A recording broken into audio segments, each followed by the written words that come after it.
2.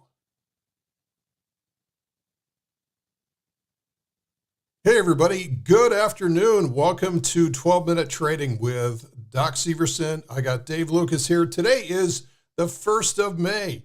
We are on the second third of the year, if you can believe it. We've already gotten through 1/3 of the year, and we have no shortage of market action. Dave, what are you seeing out there in the markets today? We've been talking about it for a number of weeks that this market just seems to want to go higher. And I think last week was one of the best bear trap examples that I've seen in years, man. We came down, we broke through some levels of support. The energy released on the charts. We've been watching these daily charts at these like extreme energy levels, right? We've been talking about how they're ready to release. And it starts to go down. The market starts to go down, the NDX breaks through its prior support that it's had. So everything's looking like this market's going to go down. And then GDP comes out on Thursday, half as good as expected. So the economy is absolutely slowing down, not looking good. And the market's just ripped and rallied, on that. And then into Friday as well. It got all the bears to jump on board and then just took them to the woodshed. And that's, continued some into this week. Now, the only caveat I'll have is that last week was the last couple days of the month. And there's always, you have options expiration. You've got a lot of funds doing things at the end of the month from positioning and stuff like that, as they get into the next month. So we could maybe see it go back the other way at this point. The shorter time frames are exhausting their energy, but these larger time frames are still fully charged. So I think the biggest thing that we're going to see this week is we're going to have to make a try at 4,200 on the S&P 500. That is the most glaring level of resistance that has been in the charts across all the different indices for a while. And I don't know if we'll make it the first time. We may go up, hit it again, pull back some off of that, and then take it out. But if 4,200 cannot be taken out, then yeah, we're rolling back over, probably heading back down to at least 3,800, which has been kind of the last level of support from the December timeframe. But we seem to be doing, right? Higher highs, higher lows, higher highs, higher lows. And until that pattern breaks, that's where we're at. So we seem to be going higher. So that's kind of what I'm seeing out there. Yeah, it's interesting because this morning, actually, if you look at things from the perspective of the S&P futures, we did test 4,200 this morning, 4,206, which is the same as, back in early February, which is the yearly high so far. The high back then was 4,208.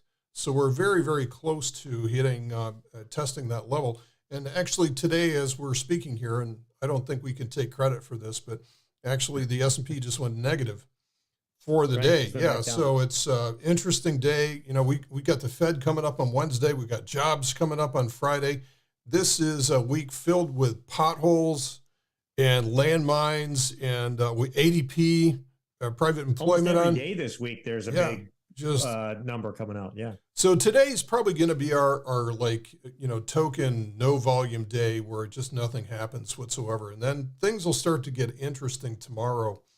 But I mean, I tell you what, we've been talking about this since December and I'll have to bring up the charts here because I can't speak to this without having this in front of me. But, look at what has been happening here with the S&P. If you look at the character of things, how we've had these dramatic sell-offs, like from, mid-August, selling off all the way down to the lows in October. That was a nasty low. And then we got to this point here, and I don't know if you remember how everybody on Twitter was talking about the 2008 analog at that time. Everybody, it's like everywhere you look, there was a chart showing, hey, here's 2022 and here's 2008. Don't they look exactly the same? And they did.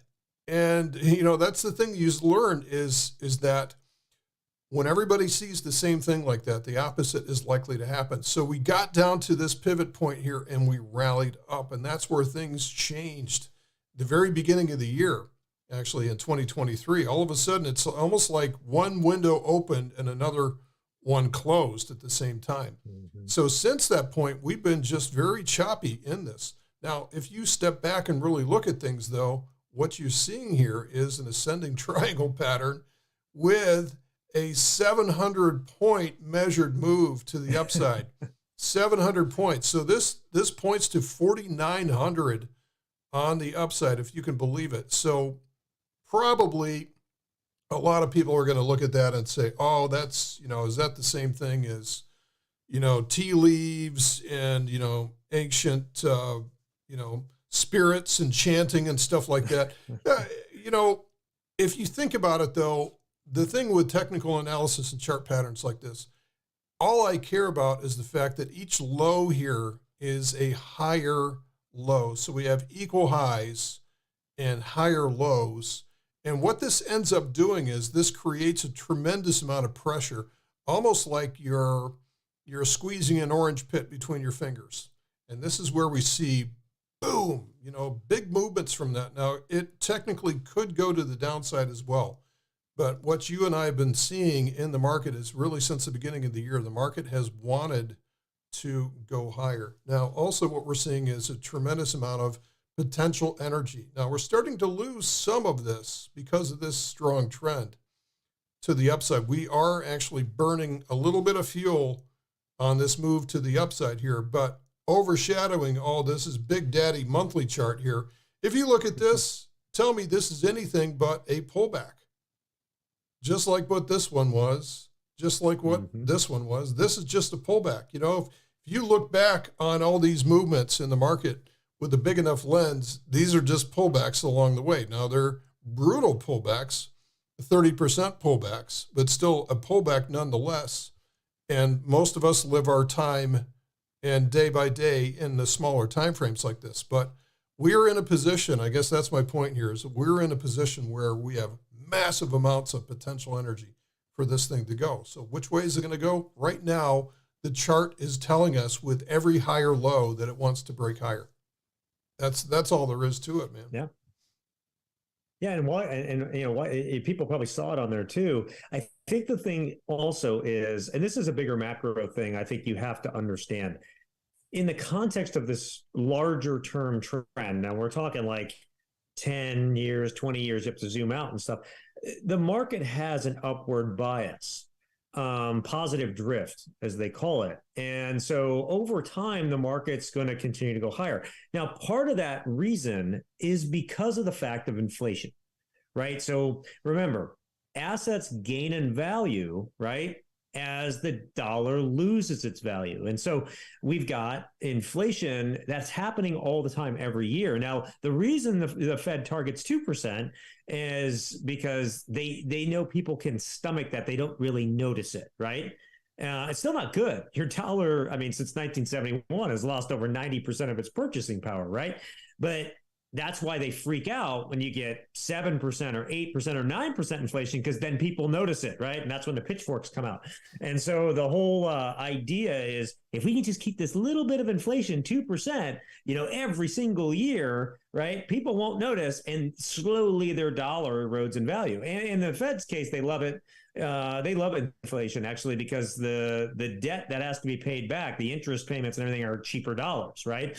And so but the key to this is that what that does is that's an underpinning of assets that over time they go up in value. That's why the average home price today is like ridiculously higher than what the average home price was in 1970 or 1950, because of the fact that the dollar is just continues to lose its value and assets go up with that price. And so you have this positive drift that happens over time. I know it doesn't feel like it when you go through 2022, but overall, the positive drift's still happening. The market's heading higher over time. And so you just have to kind of remember that these are just larger pullbacks in the context of a upward trend that, seemingly will continue for the foreseeable future, until a bigger event happens in say the monetary system, or the debt, it just crushes everything to a point where it can't, the whole system is going to have issues.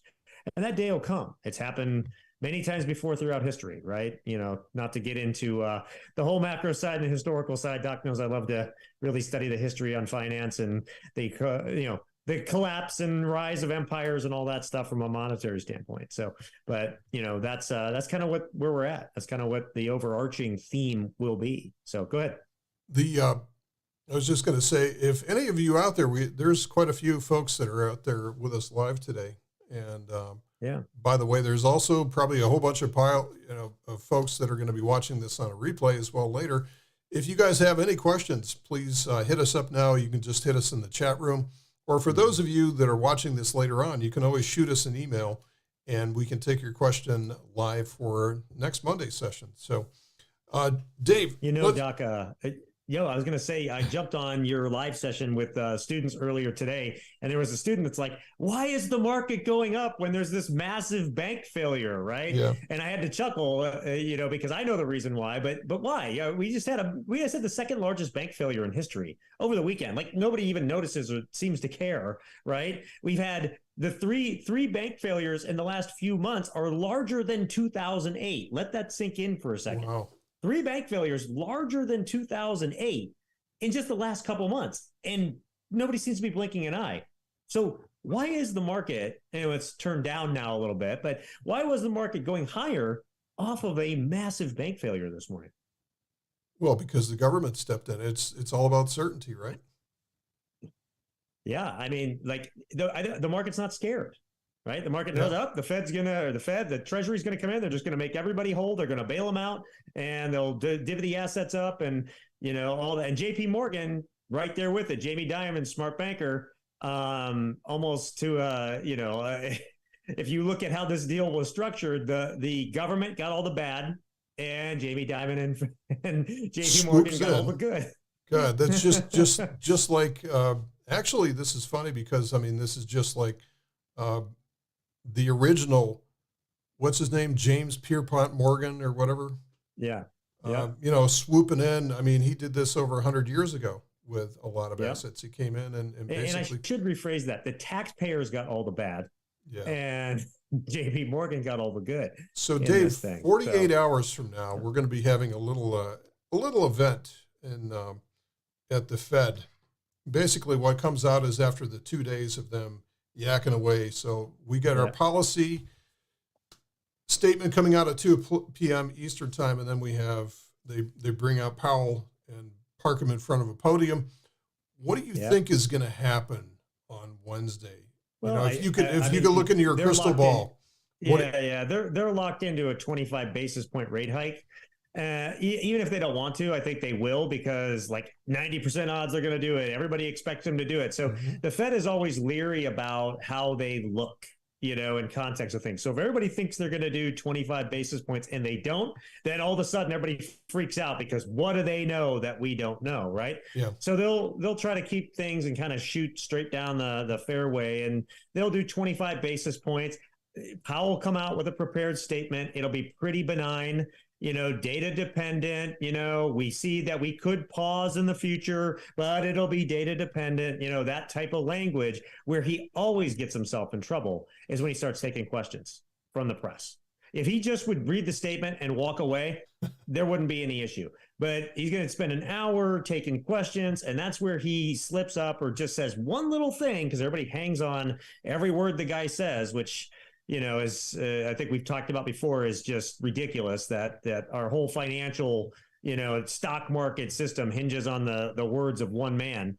But yeah, so something will happen. You'll have wild swings as we always do. You'll have an initial move off of the announcement. Then it'll probably give back that move. Then it'll go back the other way. Then by the end of the day, as we get into 3 o'clock hour, 3:30-ish is when we'll start to see the real move. And then you kind of give some time into Thursday because a lot of times the day after is when people really go to work. And so they'll reverse even the prior day's move. But I think that's how it'll play out. That's pretty typical Fed. I've told my students I'm not trading till at least Thursday this week. Maybe even Friday now that we've got the jobs number, because that is impactful at this point, right? Tomorrow we've got JOLTS. That's going to be an impactful number ahead of the Fed because jobs is the last kind of thing that they've said they want to see, right? So if jobs numbers are going down or unemployment's going up, that type of stuff they're going to like at the Fed, and the market's going to like that too. Bad news is good news again. We saw that with the GDP number last week. So here's a question. Do we care about PPI and CPI anymore? Do we know the No, trajectory of the Fed well enough that we just don't care about yeah. those numbers anymore?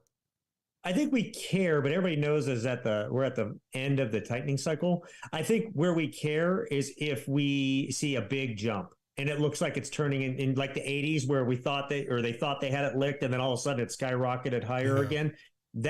But that'll take a little while for the markets. It'll take a few months of those type of prints for the markets really to center back on that again. And it'll take the Fed, all of a sudden, okay, we're not done and keeping that pedal to the metal, right? I think right now, all the funds futures and everything, or the Fed funds futures have them cutting rates later in the year at this point, right?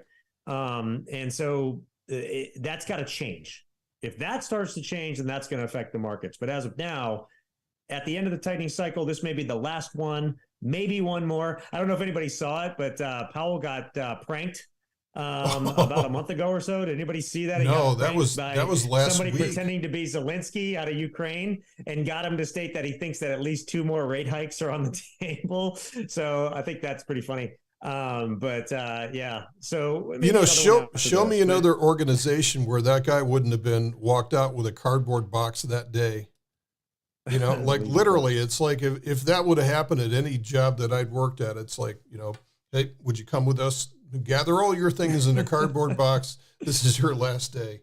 But not for the Fed. They actually have like the recording of it and stuff that leaked now, so you can like listen to this fake Zelensky pranking him. It's pretty good. So, but I think that's I think by Thursday or Friday, especially with the energy and where it's at, we're gonna have a really good idea of which way this is really decided to go and be able to play it. I think right now the key is to be just patient. Like, sometimes the best trade is not trading at all. And, if you don't have a good defined edge and you really don't have a really good solid direction of the market, let it play itself out and give you that before you trade against it. It's just much easier that way. You slap on trades and then all of a sudden you got to defend them and you got to make adjustments and all that stuff. When if you wait a few days, it's much easier. So yeah. I think that's kind of the week that we're in. It's kind of like the master musician who is looking to remove notes from a composition instead of add them. Mm-hmm. It's the same kind of thing. Yeah. And I think that's a really important lesson. Just because you have capital doesn't mean you have to put it to work. Let that edge come to you. Let that asymmetric risk reward setup be there, and then take big advantage of it. Right. I would love to see a nice pullback here. I would love to see us tag 4,200 one more time. Have a nice, just drastic pullback over a few days off of that. Get people, all back on the board for, okay, here we go. This thing's gonna new lows and all that stuff, and then slingshot higher. And that would be a great thing to sell into and then take advantage as it goes back the other way. So yeah, but by the same token, if we do break above 4,200, we're going to need to see really strong volume on that. If we see weak, tepid volume, kind of like, oh, okay, here we go. Like it's almost like taking off with too full of a fuel load. You're not quite sure if you're going to clear the trees. Close at 4,200 and 42 cents. Yeah, something like low that. Volume. Yeah. Yeah. And so it's, that's something to consider too. If we start to break higher, especially on Fed day, if we break on Fed day, that can be a very dangerous move that all of a sudden the trap door opens up and then you're much lower the next day. I don't be surprised. Don't be surprised for Powell to be a little hawkish this week. I think I think they're still in that mode. They do not want the market to rally. They do not want it to rally. Mm-mm. I mean, because that just makes their job so much tougher if the market rallies higher. And they're stuck. I mean, as long as the government continues to spend money, at the pace that it has, it just negates everything they're doing. And he won't say it, right? I mean, what he should be saying is, Congress, stop it. You're right. That's what he should be saying in these press conferences, but he's not. And, now that we've got a kind of a divided house, maybe that'll slow some, but there's just been so much money that is already appropriated that hasn't been spent yet, that will be spent, so it's just got a long tail to it. And that's going to continue to cause them problems. So, but yeah. So if you guys are out there, you got any questions for us, happy to answer them. Now's a good time. Type them in. But if not, we'll wrap up for today.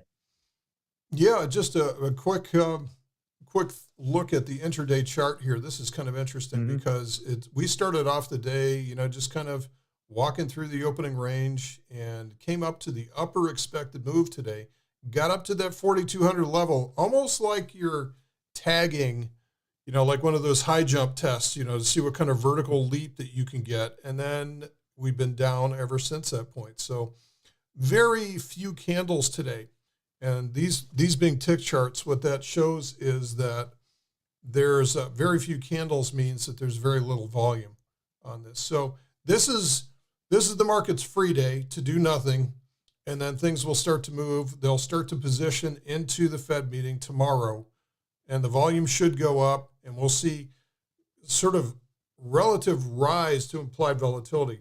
So tomorrow is really not a time that you want to be adding a short option position, because that's where you get trapped because you can't get out, right? Because the implied volatility starts to rise. It's almost like that scene in Star Wars where the garbage compactor, where the water starts to come up and everything. So rising in anticipation. I always think about like a balloon blowing up, right? And then the event happens and you let go of the balloon and and everything. That happens the same thing with the options chains and stuff is, they swell in that sense, right? So short is always tough.